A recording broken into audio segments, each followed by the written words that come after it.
नाज़रीन अस्सलाम वालेकुम। ये जो देख रहे हैं येलो कलर का महल, ये हमारे सरकार दो आलम सल्लल्लाहु अलैहि वसल्लम का ही यानी पैगम्बर आखिरुज़्ज़मा मोहम्मद रसूलुल्लाह सल्लल्लाहु अलैहि वसल्लम का महल है। कितना प्यारा है, कितना खूबसूरत है, कितना हसीन और जमील है। इसके कोई मिसाल ही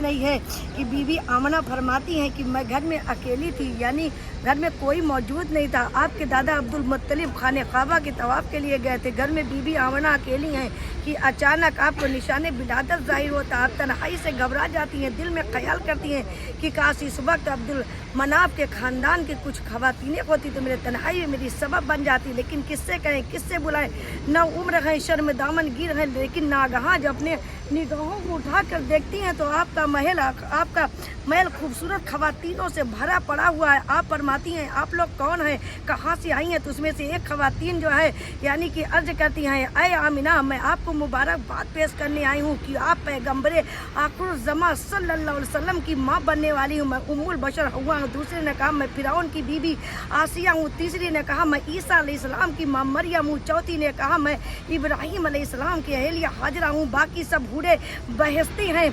ऐ आमिना, आज तेरा घर नूर इरफा से मामूर है। ऐ आमिना, आज तेरे घर में नूर की झमाझम बारिश हो रही है। ऐ आमिना, अपने दरवाजे पर तो नजर डालो, तेरे दरवाजे पर फरिश्तों का मेला लगा हुआ। बीबी आमिना फरमाती हैं कि मैंने देखा कि मेरे चिराग में तेल नदारत है, यानी मेरा घर अंधेरे में डूबा हुआ है। लेकिन जब आप फरमाती हैं कि मैंने देखा तो आसमान की बुलंदियों से मौजूद चांद तारे मेरे घर की इतने करीब आ गए कि मुझे गुमान होने लगा कि कहीं ये चांद तारे मेरे ऊपर न गिर जाए। आप फरमाती हैं मेरे घर में रोशनी इतनी फैली कि मैंने उस रोशनी में मुल्क शाम, मिस्र के बाजार, वहाँ के शाही महलात, ऊँटनी के गर्दनों को देख लिया। अल्लाहू अकबर। बीबी आमना फरमाती कि मुझे प्यास लगी तो मैंने देखा कि घड़े में पानी भी नदारत है। आप फरमाती हैं जब जो है मैंने देखा कि एक खूबसूरत फरिश्ता गिलास में शरबत तुहुल लेकर हाजिर हुआ, शराबे तुहुल लेकर हाजिर हुआ और फरमाया ऐ आमिना अशरबी। बीबी आमना फरमाती हैं मिसाल के तौर पर वो शरबत दूध से ज़्यादा सफ़ेद, बर्फ़ से ज़्यादा ठंडा और शहद से ज़्यादा मीठा था। और फिर वो फरिश्ता यानी जिब्रील अलैहिस्सलाम मुझे इसरार करके पिलाया और यूँ अर्ज करना शुरू कर दिया, इजहर या सैयदुल मुरसलीन, इजहर या खातिमुन नबीयीन, इजहर या नबी अल्लाह, इजहर या खैर खल्क़िल्लाह, इजहर या नूर मिन नूरिल्लाह, सुबहानल्लाह सुबहानल्लाह। बीबी आमना फरमाती है कि मेरे बतन से, मेरे यानी शिकम मुबारक से एक ऐसा नूर निकला कि फर्श ज़मीन से लेकर अर्शे मुअल्ला तक रोशन हो गया। बीबी आमना ने अपने खादिमा को हुक्म दिया, ऐ खादिमा जाओ आपके दादा अब्दुल मुत्तलिब कोई खुशखबरी सुना दे, पैगाम सुना दो। खादिमा जाती है, क्या देखती है कि अब्दुल मुत्तलिब खाने काबा का तवाफ़ कर रहे हैं। आप खादिमा कहती है हे अब्दुल मुत्तलिब, मैं आपके लिए खुशखबरी लेकर आई हूँ, यानी पैगाम लेकर आई हूँ, मैसेज लेकर आई हूँ। अब्दुल मुत्तलिब फरमाते हैं खादिमा जो तू पैगाम लेकर आई है ना वो मुझे मालूम है।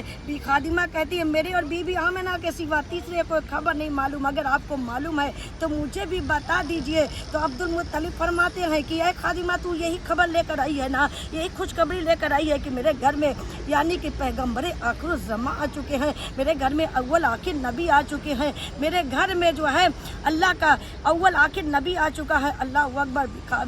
खादिमा कहती है हे अब्दुल मुत्तलिब, मेरी और बीबी आमिना के सिवा तीसरे कोई खबर नहीं मालूम है, खुशखबरी आपको किसने सुनाई? तो अब्दुल मुत्तलिब फरमाते हैं खादिमा सुनो, जिस खाने काबा की तरफ सारी दुनिया के लोग झुकते हैं, जब मैं यानी खाने काबा का तवाफ कर रहा था तो मैंने देखा कि खाने काबा मेरे घर की तरफ झुका हुआ है कि हाजियों आओ शहनशाह का रोज़ा देखो, हाजियों आओ शहनशाह का रोज़ा देखो, काबा तो देख चुके, काबे का काबा देखो।